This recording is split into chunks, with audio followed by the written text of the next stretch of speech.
Assalamualaikum warahmatullahi wabarakatuh.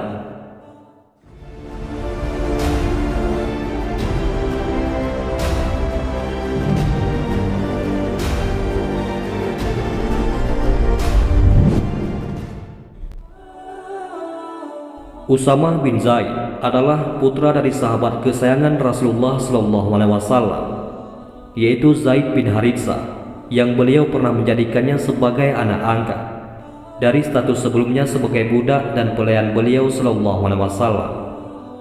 Ibunya pun adalah orang yang dekat dan disayang Rasulullah SAW, yaitu Ummu Aiman, bekas sahaya beliau. Keduanya merupakan orang-orang yang mula-mula memeluk Islam, sehingga tak heran Usamah pun menjadi kesayangan beliau SAW seperti juga ayahnya. Usamah radhiyallahu anhu lahir pada tahun ketiga atau keempat dari kenabian, sehingga praktis ia tidak pernah mengalami masa jahiliyah. Didikan masa kecil dan remajanya adalah akhlak kenabian, baik dari kedua orang tuanya yang adalah didikan Nabi SAW, atau bahkan terkadang Rasulullah turun langsung dalam membentuk akhlak Usamah. Kondisi seperti inilah yang menambah rasa sayang beliau SAW kepadanya. Beberapa sahabat pun sangat sayang pada remaja ini melebihi anaknya sendiri, seperti yang terjadi pada Umar bin Khattab. Saat menjadi khalifah, Sayyidina Umar pernah membagi-bagikan uang pada masyarakat, dan jumlahnya berbeda-beda berdasarkan kedudukan dan jasa mereka kepada Islam, dan juga penilaian Nabi Muhammad SAW atas mereka. Ketika tiba giliran anaknya, yaitu Abdullah bin Umar, beliau memberikan satu bagian. Giliran Usamah bin Zaid, Sayyidina Umar memberikannya dua bagian dari bagian anaknya. Abdullah bin Umar jadi bertanya-tanya, bukan masalah jumlahnya, karena pada dasarnya ia juga didikan Rasulullah SAW yang mengutamakan kehidupan zuhud dan sederhana, seperti juga ayahnya, yaitu Umar bin Khattab. Hanya saja ia takut ada yang kurang dalam amal ketaatan dan kesolehannya. Karena itu ia bertanya, "Wahai ayah, mengapa engkau mengutamakan Usamah dibandingkan anakmu sendiri? Bukankah saya mengikuti pertempuran yang tidak atau belum diikutinya bersama Rasulullah?" Tetapi jawaban Umar tegas dan tidak dapat dibantah lagi. Beliau berkata, "Usamah lebih dicintai Rasulullah daripada dirimu, seperti juga ayahnya lebih disayang Rasulullah daripada ayahmu." Dalam usianya yang masih sangat muda, ia telah ikut menerjuni beberapa pertempuran bersama Rasulullah SAW. Dalam Fathul Makkah, ketika Nabi SAW akan memasuki Ka'bah, beliau membawa Bilal di sisi kanan dan Usamah bin Zaid di sisi kiri beliau. Sungguh kehormatan besar yang diberikan Rasulullah SAW kepada keduanya. Bukan Abu Bakar atau Umar atau 8 sahabat lainnya yang telah beliau jamin masuk surga. Dua orang itu adalah bekas budak yang secara umum mungkin kedudukannya tampak rendah di masyarakat. Rasulullah SAW pernah mengirimkan suatu pasukan di bawah kepemimpinan Usamah bin Zaid. Pengalaman pertamanya memimpin suatu pasukan setelah sebelumnya hanya sebagai prajurit biasa. Pasukannya ini memperoleh kemenangan yang gemilang, dan sebagai orang yang disayang, Nabi SAW langsung menyambutnya dan memintanya menceritakan pengalamannya. Mulailah Usamah menceritakan jalannya pertempuran.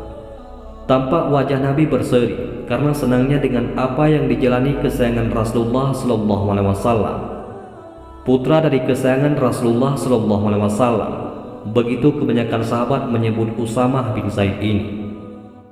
Ketika Usamah menceritakan bahwa seorang pemanggul panci musyrik yang perkasa banyak membunuh dan melukai tentara muslim, sehingga pedangnya berlepotan darah dan daging para syahid masih menempel, Usamah pun mengejar dan memerangi langsung orang tersebut. Ia berhasil melumpuhkannya. Tetapi ketika ia akan melakukan pukulan terakhir dengan tombaknya, orang tersebut mengucap, "La ilaha illallah." Usamah sempat bimbang, tetapi dipikirnya itu hanya siasat untuk menyelamatkan diri saja. Karena itu ia terus menombaknya hingga tewas.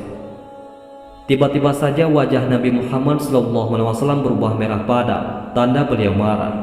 Nabi berkata, "Celaka engkau wahai Usama. Begitukah tindakanmu terhadap orang yang mengucap la ilaha illallah?" "Wahai Rasulullah," kata Usama mencoba menjelaskan dan membela diri, walau dengan ketakutan. Dia mengatakan kalimat itu hanya untuk menyelamatkan diri saja. "Begitu," kata Rasulullah SAW masih dengan nada tinggi, pertanda beliau masih marah. "Mengapa tidak engkau belah dadanya? Dan engkau lihat apakah ia mengatakannya itu ikhlas dari hatinya atau karena pura-pura semata?" Memang bukanlah hak dan kewajiban kita menilai apa yang ada di dalam hati seseorang. Apa yang tampil dan terlihat itu saja yang menjadi ukuran kita dalam mengambil sikap. Itulah pelajaran berharga yang ingin disampaikan Nabi Muhammad SAW pada pemuda kesayangan beliau tersebut, sekaligus kepada kita semua. Atas peristiwa tersebut, Nabi SAW menyatakan Usama telah bersalah, tetapi tidak ditetapkan qisas ataupun hukum bunuh dipancung atas dirinya, karena pembunuhan yang dilakukannya tidak sengaja, hanya suatu kesalahan. Rasulullah SAW mengumpulkan harta benda untuk membayar dia, yaitu 100 ekor unta, kepada keluarga pemanggul panji musyrik yang mengucap la ilaha illallah tersebut. Usama sendiri tak henti-hentinya bertobat dan menyesali kelancangannya tersebut, sehingga menyebabkan Rasulullah begitu murka kepadanya. Walaupun demikian, beliau mendoakan untuk mendapat rahmat dan maghfirah Allah baginya. Tetapi setiap kali mengingat peristiwa tersebut, selalu saja ia menangis dan menyesal sambil berkata, "Ya Allah, andai saja ibuku tidak pernah melahirkan diriku."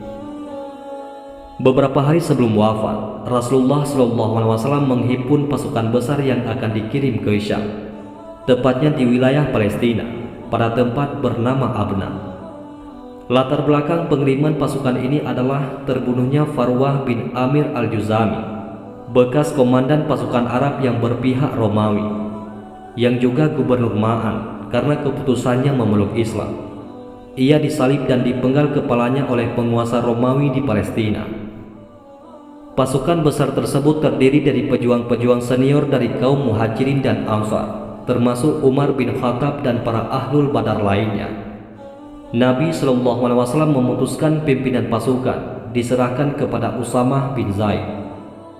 Keputusan beliau ini ternyata menimbulkan perbincangan dan kritikan dari beberapa orang sahabat. Yang paling keras komentarnya adalah Ayyashi bin Abi Rabi'ah. Ia berkata, "Anak kecil itu menjadi komandan dan amir dari kaum Muhajirin awal." Saat itu Rasulullah SAW telah sakit cukup parah, dan beliau tidak mengetahui secara langsung perbincangan pro kontra yang terjadi dan berkembang di masyarakat Madinah. Ketika Sayyidina Umar mengabarkan hal tersebut, beliau bangkit dan mengikat kepala beliau dengan sorban untuk mengurangi rasa sakit. Sambil memakai selimut, beliau naik ke atas mimbar di mana orang-orang sedang berkumpul. Setelah memuji Allah, beliau bersabda, "Telah kudengar sebagian dari kalian mengecam kepemimpinan Usama. Demi Allah, jika kalian mengecam dirinya, berarti kalian mengecam bapaknya. Demi Allah, sungguh ia, yaitu Zaid bin Harisah, layak sebagai pemimpin. Dan sepeninggalan bapaknya, putranya sangat layak sebagai pemimpin. Dan sungguh, Zaid adalah orang yang sangat aku kasihi. Demikian juga Usama. Keduanya layak untuk mendapat semua kebajikan. Karena itu, berwasiatlah kalian dalam kebajikan, karena ia adalah sebaik-baiknya orang di tengah kalian." Peristiwa tersebut terjadi pada hari Sabtu, tanggal 10 Rabiul Awal. Setelah khutbah beliau itu, para sahabat yang ikut dalam pasukan tersebut berpamitan kepada Nabi SAW, termasuk Umar bin Khattab. Hari Ahadnya, Usamah menemui Nabi SAW. Keadaan sakit beliau makin parah dan sempat pingsan. Setelah siuman, Usamah membungkuk dan mencium beliau sambil matanya berkaca-kaca.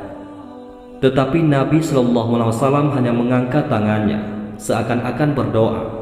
Kemudian beliau mengusapkannya ke wajah Usamah. Usamah menangkap isyarat tersebut sebagai doa restu untuk keberangkatannya. Ia pun berangkat menuju tempat pasukan berkumpul di Juruf, sebuah tempat tidak jauh di luar Madinah, sekitar 3 mil. Senin pagi tanggal 12 Rabiul Awal tahun 11 Hijriah. Seharusnya ia memberangkatkan pasukannya ke Palestina. Tetapi Usamah merasa tidak tenang dengan kondisi Nabi SAW yang ditinggalkannya kemari. Karena itu ia kembali ke rumah Nabi SAW, dan setibanya di sana, beliau tampak sehat. Usamah pun gembira. Beliau sekali lagi mendoakan Usamah, kemudian bersabda, "Berangkatlah engkau dengan berkat dari Allah." Usamah kembali ke pasukannya di Juruf. Ia segera mempersiapkan diri untuk segera berangkat. Tetapi belum sempat bergerak, datanglah utusan dari ibunya, yaitu Ummu Aiman, yang memberi kabar bahwa Nabi SAW telah wafat. Usamah memerintahkan pasukan untuk kembali ke Madinah. Buraidah bin Husayn, yaitu sahabat yang diperintahkan Nabi SAW, membawa dan menyerahkan panji ke rumah Usamah, membawanya kembali dan menancapkannya di sebelah rumah beliau. Setelah wafatnya Nabi Muhammad SAW dan Abu Bakar terpilih menjadi khalifah, wacana pasukan yang dipimpin Usamah kembali mengemuka. Sebagian sahabat yang dipimpin Umar bin Khattab berpendapat bahwa pengiriman pasukan tersebut harus dibatalkan karena banyak sekali kabilah yang murtad dan bersiap menyusun kekuatan kembali untuk lepas dari pemerintahan Islam di Madinah. Mereka ini khawatir jika kabilah-kabilah tersebut menyerang Madinah. Usamah sendiri berada dalam kelompok ini karena pendapat tersebut yang paling masuk akal. Tetapi bukan As-Siddiq namanya kalau Abu Bakar hanya menuruti pendapat yang hanya berdasar logika semata. Karena itu beliau bersikeras mengirim pasukan tersebut sesuai perintah Rasulullah SAW. Setelah gagal mempengaruhi khalifah baru untuk membatalkan keberangkatan pasukan ke Palestina, muncullah wacana kedua, yakni penggantian pimpinan pasukan. Karena Usamah hanya seorang pemuda 20 tahunan.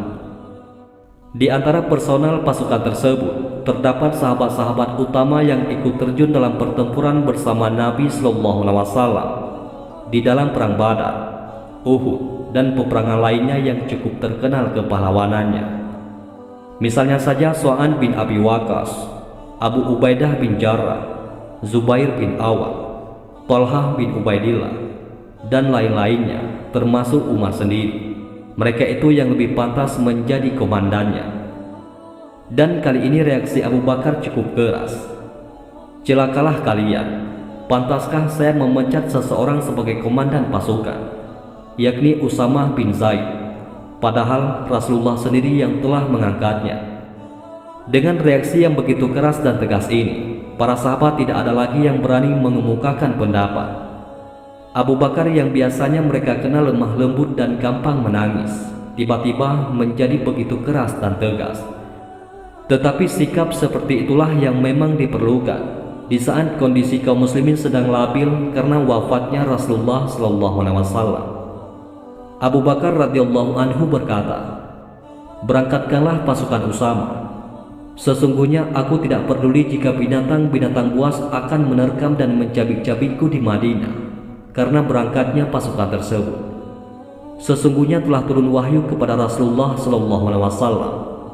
Berangkatkan pasukan Usamah, dan aku tidak akan mengubah keputusan beliau SAW. Hanya saja aku meminta kepada Usamah agar mengizinkan Umar tinggal di Madinah, karena aku memerlukan buah pikirannya untuk membantuku di sini. Tetapi jika Usamah tidak mengizinkan, aku tidak akan memaksakannya lagi."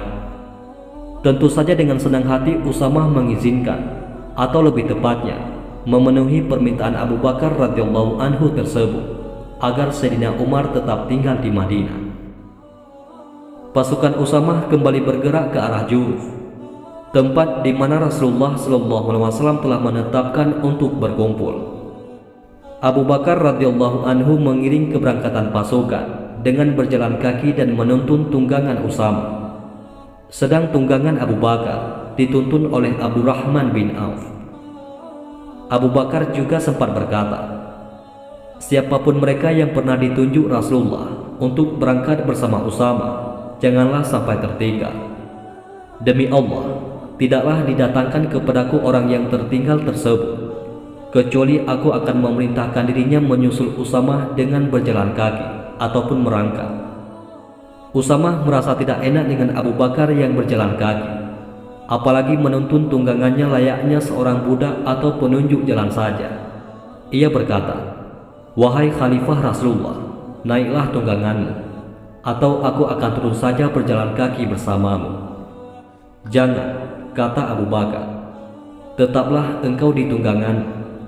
Aku ingin kakiku berdebu di jalan Allah, karena menurut Rasulullah SAW, untuk setiap langkah di jalan Allah itu akan dituliskan 700 kebaikan, dinaikkan 700 derajat, dan akan dihapuskan 700 kesalahan." Usamah membawa pasukannya menyusuri kabilah demi kabilah, baik yang tetap memeluk Islam atau yang ragu-ragu dan bersiap-siap untuk murtad. Rombongan besar pasukan Usamah ini ternyata memunculkan logika tersendiri pada mereka, sehingga mereka berteguh memeluk Islam. Sebelumnya mereka mengira dengan wafatnya Rasulullah SAW, Madinah akan menjadi lemah dan tak mampu lagi memerangi musuh-musuhnya. Tetapi melihat besarnya pasukan yang dikirim ke perbatasan Romawi di Abna, Palestina, mereka berpikir pasukan yang mempertahankan Madinah tentunya akan lebih besar lagi. Apalagi ternyata Abu Bakar radhiyallahu anhu juga mengirim beberapa pasukan dari personal yang tertinggal di Madinah untuk memerangi kabilah-kabilah yang murtad dan yang menolak membayar zakat.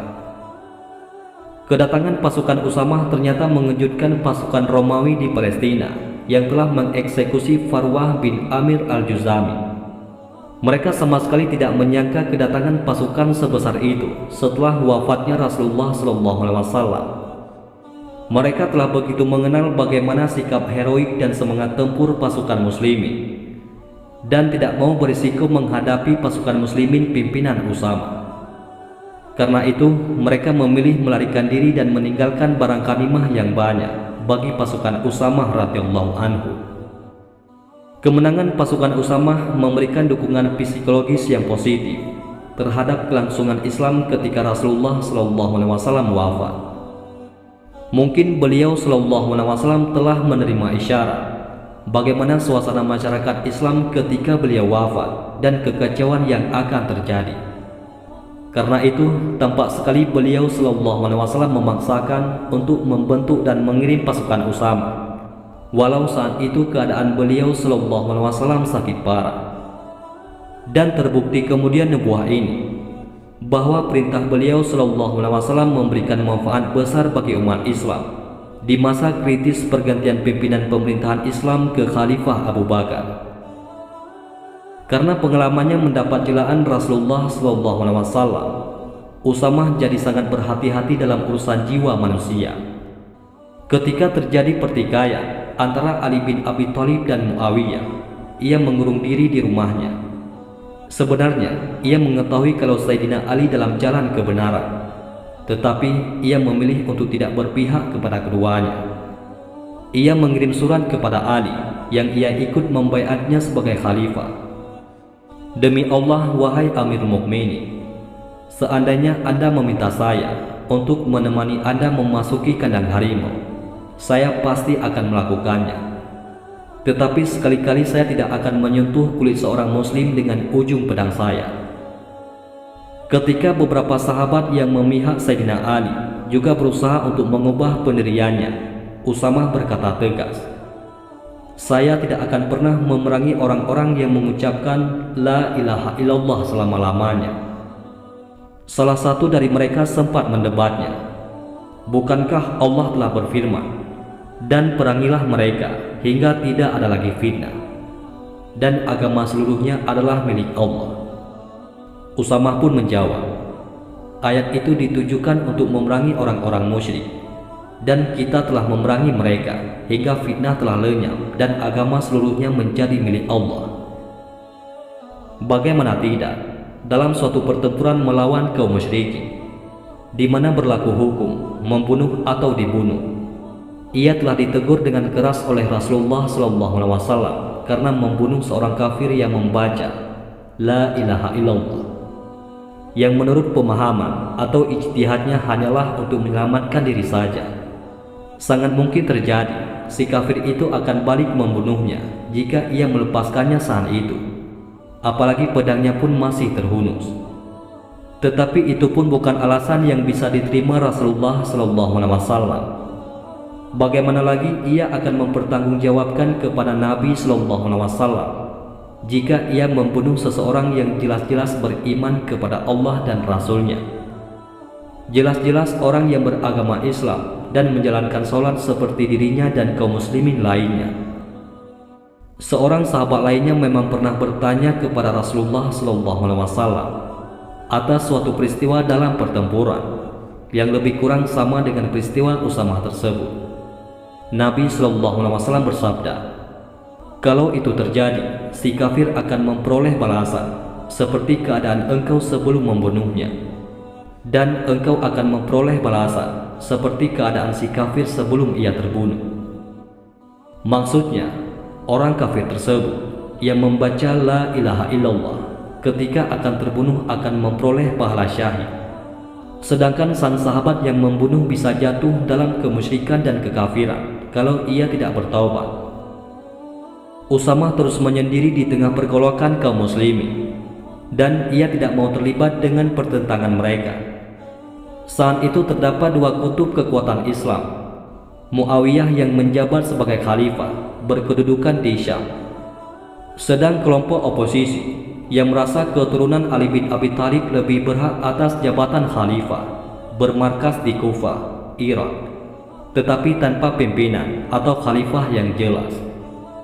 Di saat itulah, di tahun 54 Hijriah, Usamah bin Zaid radhiyallahu anhu meninggal dunia. Wallahu a'lam bishawab.